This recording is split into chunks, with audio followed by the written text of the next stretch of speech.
So it was easy to kind of to scale the company in the beginning. But once COVID happened, it just blew up in Yeah. terms of people being at home. Yeah. And that went from a couple hundred to 600, like over a couple of years. So over like 6 years or so. Yeah. We also took a good amount of funding to do that. And our VCs at the time were like, grow as fast as you can, like get market share.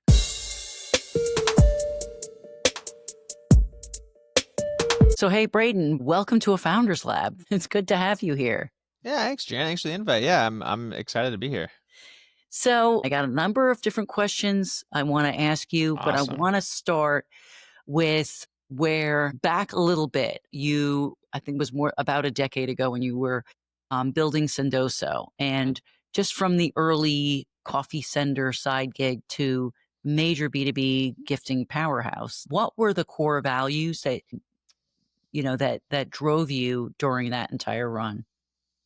Yeah, man, that's a great spot to start. So yeah, I mean, 10 years ago, actually, I think it's like 11 years. It's amazing how Mhm. fast that time went. So when we started building Coffee Sender, we knew that the outreach that all of us were doing of like cold emails and phone calls and it just wasn't working. Like there was a lot of noise out there, and we wanted a new way to do it. Mhm. And we wanted a way to make it personal because people buy from people. Mhm. And so we thought of a very simple thing of like attaching Starbucks gift cards to emails and how easy that would be. And so when we rolled it out, like it was that simple. It was like, hey, like we'd love to connect, try to sell my product, go grab coffee on me. Here's $5 at Starbucks. And it was so simple to use like the power of reciprocity, to use the Mhm. like this being a human in an email, because like so many different platforms are coming out to make it really easy to mass send emails, that we were trying to stand out from that noise. And so that's what we pushed kind of like day one. And it quickly took off. Like folks were like, this is exact. So our response rates were really high. And we're like, we should add more than just a digital e-gift code. We should add Mhm. more like physical things and things that can come in the mail. Like what if we added that stuff? And so we always stayed true to wanting to make it really easy for people to be human in Mhm. their email if they couldn't see them face to face.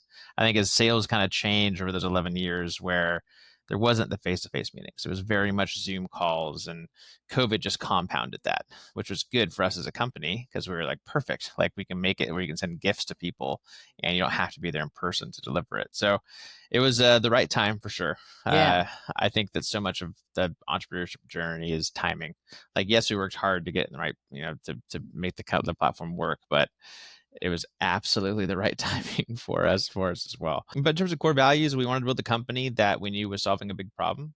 We wanted to build a company that really concentrated on hiring the right people to Mhm. work with us to solve that problem. And then to not burn out was a big one. When we were building the company, we had all these really cool perks that we gave ourselves, my co-founder and I. Like we both knew we liked to go on vacation. So we called this like a vacation bonus, meaning like we Mhm. give you $100 to like buy drinks at the bar. And so we started Yeah. like doing things Right. like that to like try to like not burn yourself out because it's so easy to do in the early days. And that of course scaled with the company as we grew it to like 600 plus people, which was kind of cool to see. Yeah. So you scaled to ultimately 600 plus, Yeah. minimum 600, right? What what was that over the course of that period of time, or was that, all within as a way to sort of fast scale within the first 3 years? Did you kind of Yeah. load them up? First 3 years was like, I think we got to like probably 80-ish people because we Mhm. had product market fit Mhm. really early. And like we knew we were solving a problem people had. So it was easy to kind of to scale the company in the beginning. But once COVID happened, it just blew up in Yeah. terms of people being at home. Yeah. And that went from a couple hundred to 600, like over a couple of years. So over like 6 years or so. Yeah. We also took a good amount of funding to do that, and our VCs at the time were like, grow as fast as you can, like get market share. Yeah. We took money from SoftBank, so their Mhm. their whole thesis at the time was get as much as you can of the space, and then we'll figure out how the burn thing works on the later Yeah. end, which ended up not working because we did have to correct the company in terms of getting it to not 600, but I think now it's probably like 300. And so we did have to correct that, but it was fun. Like learned a lot when you're hiring like 60 plus people a month. Like you're like you learn quickly like internally how your systems can scale and break, and you learn how there's because we were doing it across the country at the time. So Yeah. there's a lot in a short period of time. That's a lot of interviews too. A lot of interviews. Yeah, a lot of systems that you need to put in place that you Yeah. kind of Yeah. learn. Right. that we didn't think about, like things like career development platforms. Like in the early Mhm. days, we didn't think about that stuff because you don't need it. It's like career development. We're just building a company. We hope it's Right. around next year, and so all of a sudden you're like, oh, now there's people that are starting from here out of college and need a career path, and so you got Yeah. to build things like that out, which takes time. Yeah. Systems are always overlooked. There are certain things Yes, that just get overlooked, and that one, by far is the big one for sure. especially for startups, because it's sort of like you Yeah. just go on the roll and it's like make it happen, and like Right. if you need me, call me. Yeah. Which Yeah, doesn't work once exactly. you get over, I would say, 100 people. Yeah, absolutely. Yes, things will break. Yeah. So, then leaving must have been bittersweet. And so in that moment, did you have, like, personal clarity or, like, an intuition that guided you to wanting to launch Slash Experts? Yeah, I mean, like, I would say that there was a couple things. Like, I knew probably 6 months before I did it that it was time. There were 2 things that happened. One, I was in meetings where people would bring up, like, a new person would bring up, like, this great idea, and I'm like, like, that's a good idea, but we tried that 6 years Mhm. ago, and it didn't work." So I was, like, stifling an idea that could be awesome now, but I was jaded against it because we tried it 6 years ago and it didn't function. Yeah. So that was problem number one, is I was not the right person for the job. People bring up new ideas. And secondly, I was having meetings where I felt like I'd been in the meeting 4 or 5 times, where I was like, I've had this conversation. And like, so that was tough. I really enjoyed like the first like 0 to 10. Like that's where I loved it because the chaos, the Mhm. building. And I knew I wanted to go do that again. Mhm. And so as I was like, all right, it's probably time, lot of internal conversations with my co-founder, with my family, and then it was like, all right, like what do I want to build, like what problems do we have at Sendoso that we should try to solve? Mhm. And one of the big ones was building pipeline Mhm. and using your customer base to help you build pipeline. And so we're like, we should come with a company there. So we built it slowly and then launched it. And then I told my board, like, hey, it was time for me to go build something new. They were supportive, said, hey, like you've been here 10 years. Like, of course, we want you as an advisor to help us through our long journey we have ahead of us. And I made the jump. So yeah, I mean, it was bittersweet, but also Mhm. exciting. I mean, it's pretty cool to build a company where I sometimes see the logo around and I'm like, Mm. nice, Yeah, logo.com. I paid that's five very bucks for cool. that. And it's like on people's like backpacks in the airport. You're like, that's awesome. Oh, it's very cool. Something that like there was like I saw like, we sent like these coolers out at one point, like these like Arctic coolers. And someone was selling one on Craigslist, and I Mhm. can't. Someone sent it to me, like, "Hey, look, it has like Sendoso logo on it." And I'm like, "No way!" That's It's kind of awesome to see that that's stuff. that's very cool. Yeah. So Slash Experts is built around it's a peer-to-peer validation Yep. in the early funnel. What was the actual moment when you realized that it's enabling real user conversations might actually outperform booking a demo? Yeah, so I think before I purchased software, I found myself calling peers and asking questions like, "Hey, like, did this thing help solve a problem for you?" And so all this back channeling I was doing, so that was one thing where like this has to be an easier way to scale this. And the second one was you attend all these great customer dinners where you put a prospect next to a customer and they have this great insightful conversation.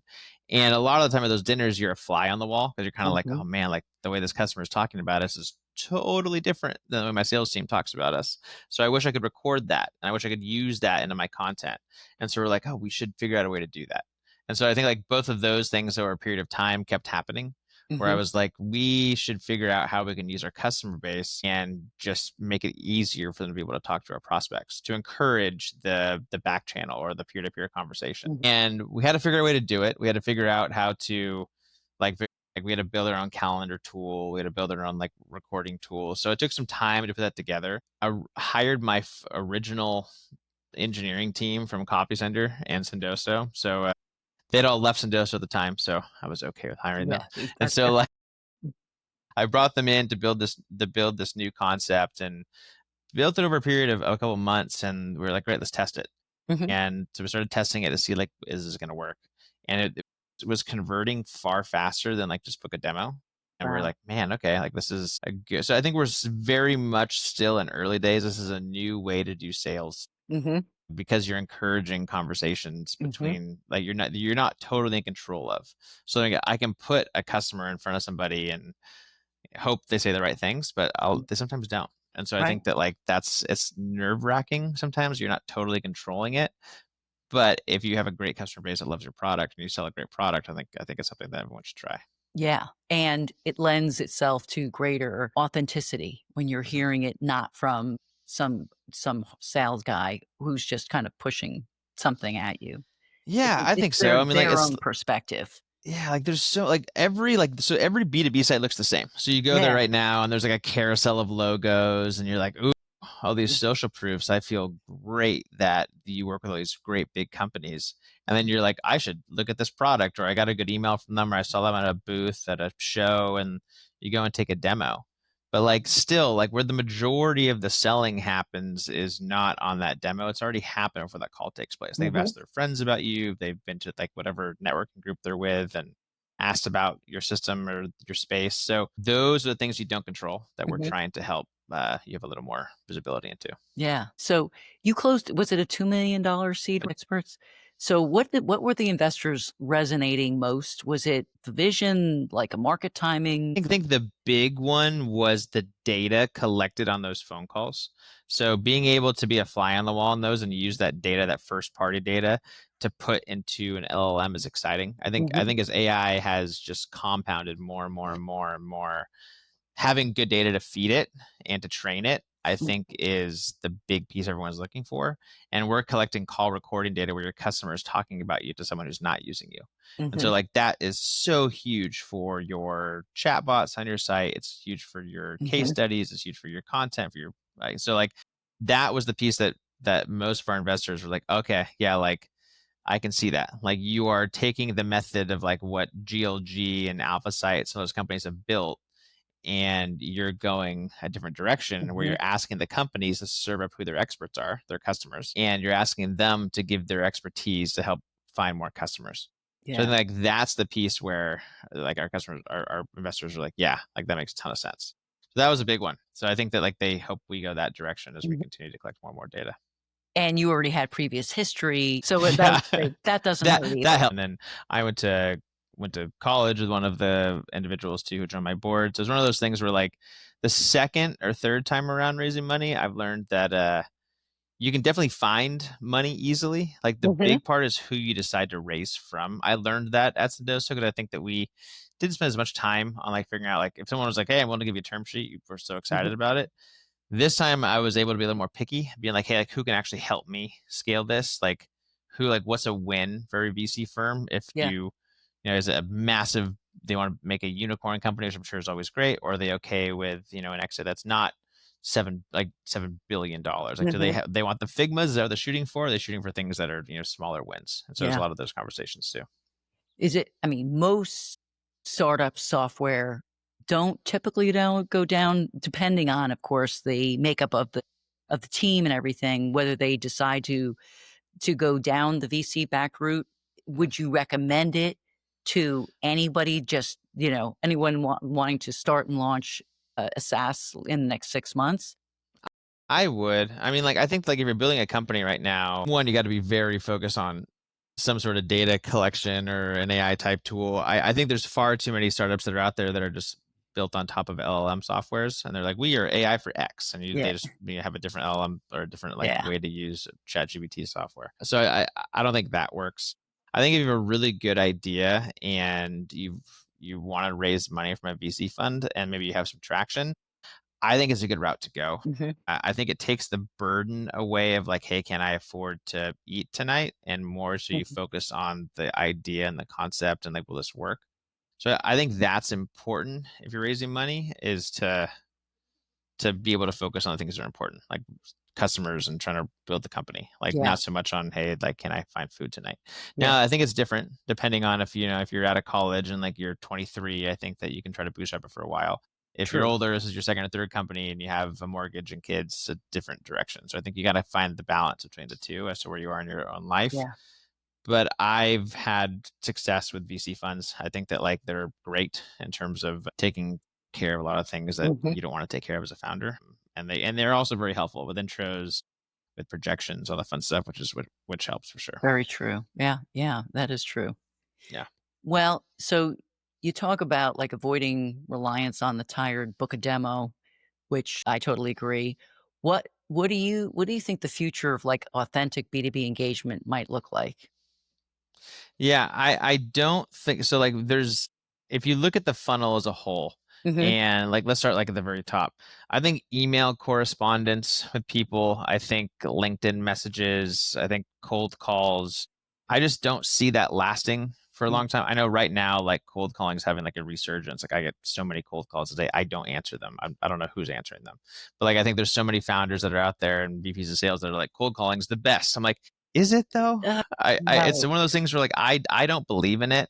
Yeah. We've tested it just to see like, hey, is this something that we need to keep going? And it's just doesn't convert. Emailing is even worse. There's so much noise out Mhm. there with these tools to help you email. Then you can LinkedIn message, and like I think it's okay. Like I think that you burn entire you send 1,000 emails and you maybe get like a couple responses. So you definitely have to have volume there to make that work. True. But I think all that slowly disappears. I just don't think it works anymore. I Mhm. think people that my wife works for an enterprise company and she is in Slack all day. Like she's like, I hardly Mhm. ever look at email.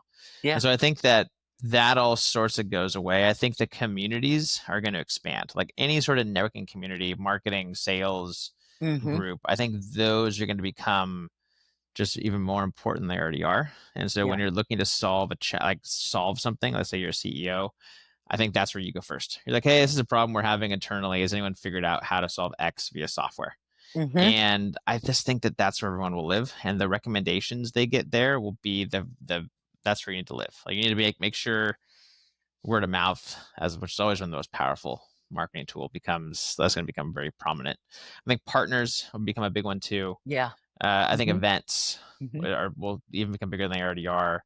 I think people Online because and online and both, offline. Yeah. yeah. Yeah. I think so many people are at home still. Yeah. And I think that even if office has been like, we're going back to the office, I still think that like there's a gray area of you're like, if there's any reason to stay home, that person stays home and it's okay. Like, True. oh, the guys come over to fix my fridge. I'm staying home. Everyone's like, Yep. okay. And so I think that like, I don't think we're in the next 10 years, we're back. Everyone's back in an office 5 days a week. I think that might be controversial. I think it's a couple days a week, maybe. So you need to be at events, and people love going to events more than ever because they're able to talk with peers and figure out what's real, figure out what's going Mhm. on. So I think those are going to be more prominent too. Yeah. So I think that's top of funnel, kind of building leads. Yeah. And then I think as you go through the sales cycle, you just need to make sure that you have really good reviews, really good advocates, really good experts, people that can help move that deal along. I think sales moves more towards like a sales engineering role. Mhm. I think that just makes sense. Yeah. Like being hopping on a call and doing a disco is such a waste of time. I think people Mm. want to be like, hey, like I like your tool. I heard about it. Friends told me about it. I like it. Show me how it works. Right. And so I think the method of like walking through a deck and then doing a bunch of disco, you can do it. Just you can't do like the challenge or sale method of like I think challenge or sale helps, but I think there's so many methods that are blended together now where you got to do a demo Mhm. and a disco. So it needs to be blended together. And you need to know your product backwards and forwards. Having like four people on a phone call and like one's your sales engineer, one's your account manager, one's your sales rep, I don't think it's gonna fly in a Yeah, couple of I years. would agree. I especially agree about the cold calling. I'm not entirely sure who thinks that works, especially with the cell phone where you got the automatic block, Yeah. in there. It's like, what? You're just wasting time, Like maybe there's industries where that works. Like maybe if you're calling like my first sales job was I called like dental practices. right? And like there's always someone's answering there. You just have to figure out how to get a call Yeah. to we're selling software. But if you're selling other software companies, I think cold calling's a waste of time. Yeah. Well, right. Exactly. Yeah. Yeah, maybe the dental office, but you're still getting a receptionist who's like, "Can Yeah. I put you on hold because I'm talking to an actual Yeah, patient?" right? Like, it's gonna be interesting to see that how that goes because I think there's a lot of these power dialers, it's very cool software. I think it works well if someone showed interest, there's like a high intent score, Yeah. but I think that stuff kinda goes out of the wayside too. Like, we're at when we're there's so many, like, blended the consolidation happening in go-to-market right now.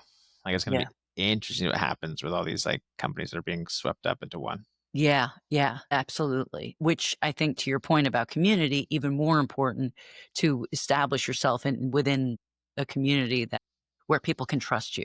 Yeah. And that adds more legitimacy to who you are too. Yep. So, and I was also going back to so Sendoso boomed during the chaos of COVID. Mhm. You doubled month over month. Yeah. What were the leadership challenges, that the hypergrowth really exposed, and what Yeah. the lessons that you shared a little bit of those, but that you kind of any lessons you carried forward into Slash Experts? Yeah, I think one of the big ones was we were growing so quick but we were also churning customers also. So I think it's important to it's amazing that and like so many companies spend so much time on like look at all of like our new ARR, isn't that amazing? We're growing Mhm, so fast, but the concentration on like who's going out the back door, mhm, it was a challenge, and because we didn't have the process built there. So you sell a deal, and I'm a go-to-market person, so you sell a deal, and I'm like, awesome, and you throw it over the fence to the CX person. You're like, hope that goes well. mhm, And so like that piece of going back and talking to that customer and be like, hey, like, how is it? Did I oversell you? Did I undersell you? Like, are you having success? Like, are you growing? There needs to be so much done on a CX standpoint that we didn't have that as we were scaling because we were just bringing on new logos so fast because we mhm, had really good product market fit. So I think that's an important method that we've learned now, where I think having champions on accounts that are connected with people internally is great. Having check-ins, having QBRs, having knowing what their metrics are that are important to them and tracking that in your CRM and reporting back on that at every QBR with them is important. So I think there's so many softwares and tools and methods that help there mhm, that you have to put those in place as you start scaling. I think that's really important. Leadership challenges, yeah, I mean, like we had people that were very good 0 to 10, 0 to 20, who when we got over that hump, it was like, okay, like, are you good 20 plus, 40 plus? And mhm, like, those are just different folks. I think like mhm, people that are really good at strategy, people that are really good at running large teams, typically aren't the same people that are good from 0 to 20. Like, that might be a controversial statement. Make me, and mhm. I'm sure I'm wrong. Where there's of course there's founders who've built trillion-dollar companies that started from 0. But like the majority, I would say that's a hard jump. Like that Yeah, was a hard jump for me because I just doing one-on-ones all day is very different than trying to build something or trying to do like a sales demo, and I wasn't good at that part. So I think yeah, like that's important to know with your leadership team. So we went through that too, like bringing like a whole new group of folks who were good, mhm. like post 0 to 40. That's Sure. great, yeah. Yeah. But that's The hard. That's a hard one It because is, you have this team you've grown with for a long time that are right. amazing, you're close with, that are great Mhm, people, and you're like, hey, like we got to figure out somebody who knows how to scale this, which is yeah, a big jump. right, right. That has to be very challenging for sure. Yeah. But before hiring anyone, you evaluate whether a contractor or AI can handle the Oh task. yeah. How do you balance like lean operations with the need for hired talent? Yeah. My new favorite stat is the one like revenue per employee. I would say it's new, but I think it's tracked more. Like how much revenue you're bringing in per every employee, and we spend a lot of time on that now. If we have a problem, I would say in the past we just hired for it, but now at experts, what we do is we can see if we can solve it via AI. Mhm, If we can't, then we'll look and see if we can hire a contractor. So we'll go to Odesk or go to our networks and be like, mhm, hey, need help with X. And then if we can't do that either, then hire. So the goal is to have at least two steps ahead of like posting a job online. That way, we just don't need to hire a ton of people, and we'll try to keep that going. Right now we have a couple open roles, and so we're trying to we before we got to the open role position, we were like, okay, like can we solve this via agencies or via consultants? And mhm. we couldn't. And so we're like, okay, like now we need to hire. So I think it's an important mantra for most companies to have as they scale or grow. Yeah, yeah, for sure. So now going back to your parents were entrepreneurs, Yeah. right? So They making it still happen. are. Yeah. Oh, great. Dad. Wow. So how did that environment prepare you to I don't think he'll probably ever to retire. me, not having entrepreneurial parents, but to me, it looks like that's as an easy entryway in to like just build something from scratch, makes it a lot easier or approachable. Yeah, my parents are both in the trades. It's funny how like AI is like totally changed like the white collar Mhm. SaaS industry, and like the trades are becoming like the darling child again. It's interesting to watch. Yeah. So my dad with my brother, they run like a landscape company in like Northern California. So like they're very busy. Like I learned a ton. Like as my dad built that when I was a kid. So like Mm. from age 4 to now. So like seeing that scale and grow, I think you learn a lot. Like the because he was very transparent with it. It was like the home office was in it's still the home office and like all the trucks and Wow. stuff at the time. So like, I saw and my mom ran and she owns a florist shop. Oh, So another wow. thing. So That's like kind of great. saw that world of like her starting a business there. Like the most interesting part is as they were building their companies, they had like a goal in mind of like what they wanted to get to, like price wise. I remember as I got Mhm. older, I was starting Sendoso. I was like, why didn't you keep like you could have kept going? Like Yeah. my dad could have had 50 crews, and my dad and mom, who mom had like multiple florist shops. Like, why not keep going? They're like, oh, we had what we needed. And Yeah. like it was like enough for the family, which is mind blowing to me. Because I was like, because like Sendoso, it was like build, build, build as fast as you can get, Yeah. and like they're like, no, we were good. We were a scalable company that Yeah. was taking care of the family, and we didn't need to go and hire more people or more of a Yeah. headache, which is crazy to think about. I still like one of those things where I don't know where I missed that lesson. It was like, but it's funny that like they're both running the same businesses still. That's awesome. Yeah. That's really cool. And good for them because that is where talking with other founders, some of them left corporate jobs, came in, and then you're just kind of like, why didn't I do this 15 years ago? Better late than never. And it's something you can stay in and grow over the course of your life. Yep. Yeah. I think that like I think the most interesting part too is like when you're founding a company, no one's really checking in on you. So I think like that's one of the interesting Right. parts. You have to, and like I was taught that at an early age, like hey, like you put the hours in, and because like even at Sendoso, like it was me and my co-founder, and for a while it was just me. Like he had a Yeah. different job, and so I think that that was interesting because no one's checking in. Like if you miss a couple phone calls, no one's like there's no like one-on-one with your manager. So I think like that's the biggest step for someone who's leaving the corporate world and starting their own business is all of a sudden all that goes away. It's like Yeah. you are your own manager, Yeah. which is kind of which takes a lot of kind of self control. I would say, like you learn like Yeah. what motivates you. You Hmm. learn when you need to go for a walk. You learn when to give yourself a bonus, Yeah. Yeah. Right. which is important. Yeah, absolutely. It is. So if you had to look back and speak to yourself, the early days of Sendoso, what was the single most important piece of founder wisdom that you would share? I think to have a co-founder that was very Mhm. helpful. Oh. I think only because you have someone to go along the journey with. Mhm. I meet a lot of amazing founders who are solo, and I think that you can you there's been amazing companies that have been built by themselves. But I think having a co-founder and having insane trust in that person was really important. Like, you're gonna have fights like your sibling, which is great, and so knowing how and when to have the right fight, when to like say sorry, when to agree with them, when to say you're wrong. I think like it's almost like a sibling type thing with a Mhm. co-founder.